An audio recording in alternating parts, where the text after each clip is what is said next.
Olisiko ekalla muukin aika? Avataan tänään toinen viikko. Toinen päivä joulukuuta. Noniin.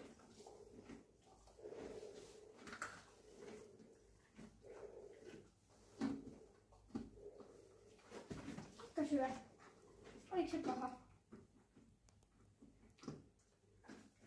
Mä tiedän, miksi Reino oli söppä. Tää maistuu siltä melassilla.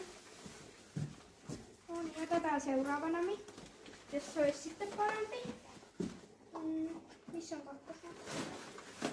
Okei. Olisiko tää seuraava luukku parempi?